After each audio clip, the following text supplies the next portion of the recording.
400 ఎకరాల వేలం వెనుక భారీ కుంభకోణం అంటూ దిశాపత్రికలో ఉన్నది ఇది. అందులో ఓ బీజేపీ ఎంపీ సైతం త్వరలోనే వివరాలు బయటపెడతా. రేవంత్ 2 జాతీయ పార్టీల ఉమ్మడి సీఎం, సభకు అనుమతి ఇవ్వకుంటే కోర్టును ఆశ్రయిస్తామని కేటీఆర్ అంటూ నిన్న మనం మాట్లాడినాం కదా.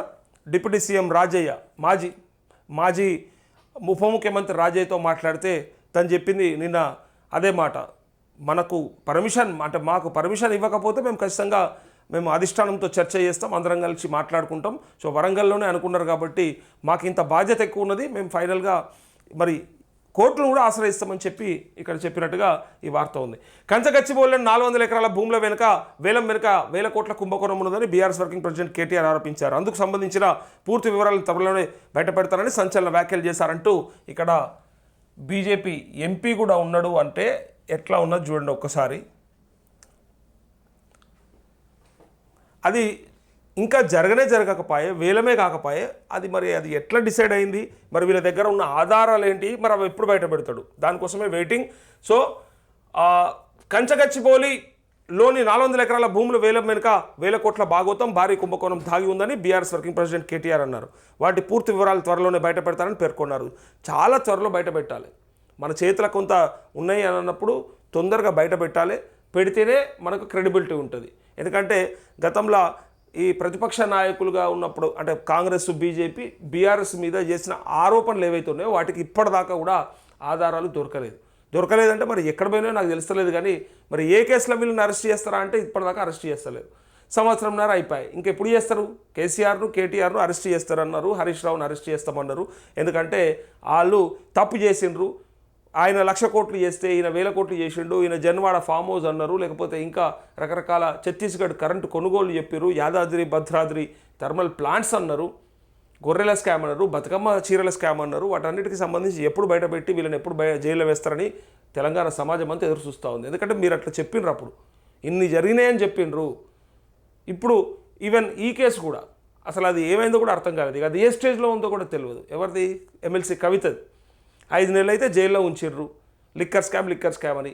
మరి ఆ బయటకు వచ్చిన తర్వాత సరే ఆధారాలను తను ఎట్లాగూ మార్చలేదని కన్ఫర్మ్ చేసుకున్నాకనే, రూఢీ చేసుకున్నాకనే తనకి బెయిల్ ఇచ్చింది ఈడీ, సిబిఐ. సో బెయిల్ మీద బయటకు వచ్చి ఇప్పుడు బెయిల్ మీద ఉన్నది. అసలు కేసు పురోగతి ఏంటిది, ఏం నడుస్తూ ఉంది, ఎందుకు ముందర పడతలేదు? మరి అసలు తప్పిదం ఏం జరిగింది, ఎందుకు చెప్పలేకపోతా ఉన్నారు? సో ఎగ్జాక్ట్లీ ఇప్పుడు మీరు కూడా వాళ్ళలానే 400 ఎకరాల వెనకాల పెద్ద కుంభకోణం ఉందని చెప్తారు కదా. ఆ కుంభకోణం ఏంటిది, దాన్ని ఎవరికి అప్పచెప్పే ప్రయత్నం చేస్తూ ఉండే, అవన్నీ కూడా పెట్టాల్సిన అవసరం ఉన్నది. పెడితేనే క్రెడిబిలిటీ ఉంటుంది, లేకపోతే వాళ్ళు మీరు ఒకటన్నట్టుగా అనిపిస్తుంది. ఈ కుంభకోణంలో ఓ బీజేపీ ఎంపీ సైతం ఉన్నారని ఆరోపించారు. మంగళవారం నందినగర్లో నివాసంలో కేటీఆర్ మీడియాతో చిట్చాట్ చేశారు. సెంట్రల్ యూనివర్సిటీ భూముల్లో ఇన్ని గొడవలు జరుగుతుంటే కేంద్రం కనీసం పట్టించుకోవడం లేదని, బీజేపీ కూడా పెద్దగా స్పందించిన దాఖలాలు లేవని పేర్కొన్నారు. 2 జాతీయ పార్టీల ఉమ్మడి సీఎంగా రేవంత్ రెడ్డి పనిచేస్తున్నారని చెప్పారు. రాష్ట్రంలో కాంగ్రెస్ అవినీతిని, సీఎంను బీజేపీ కాపాడుతున్నదని ఆరోపించారు. రాష్ట్ర ముఖ్యమంత్రి బీజేపీ, కాంగ్రెస్ ఉమ్మడి సీఎం లెక్క ఉన్నారని విమర్శించారు. అందుకే కేంద్ర మంత్రి బండి సంజయ్ రేవంత్ రెడ్డిని కాపాడుతూనే ఉన్నారని చెప్పారంటూ విద్యార్థులకు అండగా బీఆర్ఎస్ ఉంటుందని చెప్పి ఎట్లయినా కేసులు ఆల్రెడీ వాళ్ళే తిరిగి వెనక్కి తీసేసుకున్నారు. జ్యుడిషియల్ రిమాండ్లో ఉన్నటువంటి ఆ 2 విద్యార్థుల పైన కూడా కేసులు ఎత్తేస్తున్నామని చెప్పేసింది ప్రభుత్వం. సో ఇక్కడ అయినప్పటికీ విద్యార్థులకు అండగా బీఆర్ఎస్ ఉంటుందని చెప్తా ఉన్నారు. ఎప్పటికీ ఉండాలి, ప్రతిపక్షంలో ఉన్నప్పుడే కాదు, పాలకపక్షంలో ఉన్నప్పుడు కూడా అండగా ఉండాలి. సో ఇక్కడ వీళ్ళు ఏదైనా సరే అక్కడ విద్యార్థులు, ప్రజలు, ప్రముఖులు స్పందించిన తర్వాతే తమ పార్టీ వారికి అండగా నిలిచిందని కేటీఆర్ తెలిపారు. వారి ఉద్యమానికి తాము సారథ్యం వహించలేదని, కానీ ప్రధాన ప్రతిపక్షంగా అండగా నిలిచామని చెప్పారంటూ విద్యార్థులపై కేసులు వెనక్కి తీసుకోవడానికి స్వాగతిస్తున్నామని, కానీ అక్కడ అటవీకి, వన్యప్రాణుల మరణాలకు కారణమైన వారిపై కేసులు నమోదు చేయాలని డిమాండ్ చేశారు. అవును, వాల్టా చట్టం ప్రకారం 3 మీటర్ల కంటే పైన ఉన్నటువంటి చెట్టు కొట్టాలంటే ఖచ్చితంగా పర్మిషన్ తీసుకోవాలి. తీసుకోకపోతే దాని మీద ఎవరికి కేసు పెట్టారో వాళ్ళ మీద కేసులు పెట్టాలి. ఆ వన్యప్రాణుల చావుకు కారణం ఇది. ఒక్క జింకను చంపిన, ఒక్క లేడీని చంపిన కేసులా కొంతమందికి జైలు శిక్ష పడితే ఇక్కడ మరి ఎన్నో చనిపోయినాయి, ఎన్నో అక్కడ ఆవాసాలు కోల్పోయినాయి. రేపు పొద్దుగల వాటి భవిష్యత్తు ఏందో తెలియదు. మరి వాటికి కూడా శిక్షలు ఉండాలిగా. వీళ్ళు చెప్పిన ప్రకారము చట్టాలు అందరికీ చట్టాలే కదా, అందరికి ఒక రకం ఉండాలి కదా, కొంతమందికి చుట్టాలు కావద్దు కదా. సో వాళ్ళకి ఖచ్చితంగా శిక్షలు ఉండాలని చెప్తా ఉన్నారు. వేలాన్ని రద్దు చేసేదాకా తమ పోరాటం కొనసాగుతుందని చెప్పారు. అక్కడ అడవి జంతుజాలం ఉందని సుప్రీంకోర్టు గ్రీన్ బెంచ్ స్పష్టంగా చెప్పిందని గుర్తు చేశారంటూ పకడ్బందీగా ఏర్పాట్లు. ఇది మీటింగ్కి సంబంధించి, బీఆర్ఎస్ మీటింగ్కి సంబంధించిన మీటింగ్. వరంగల్ ఎల్కతుర్తిలో బీఆర్ఎస్ రజతోత్సవ సభకు 1200 ఎకరాల్లో పకడ్బందీ ఏర్పాటు చేస్తున్నట్టు కేటీఆర్ తెలిపారు. సభ అనుమతి కోసం గత నెల 28న వరంగల్ ఏసీపీకి దరఖాస్తు చేశామని, ఈ మేరకు డీజీపీని సైతం వ్యక్తిగతంగా విజ్ఞప్తి చేశామని పేర్కొన్నారు. అనుమతి ఇవ్వకుంటే కోర్టును ఆశ్రయిస్తామని స్పష్టం చేశారు.